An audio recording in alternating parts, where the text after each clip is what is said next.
Assalamualaikum warahmatullahi wabarakatuh.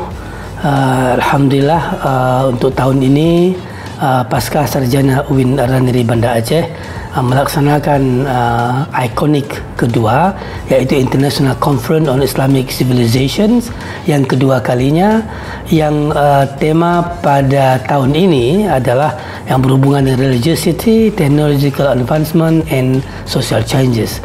Jadi alhamdulillah kita sudah mencoba menghubungi beberapa para peneliti dan ilmuwan dari berbagai negara. Kita memiliki 5 keynote speakers dari luar negeri, di antaranya adalah dari Thailand, dari Filipina, Singapura, Malaysia, Lebanon, dan kita juga akan berusaha untuk mengundang dari Australia.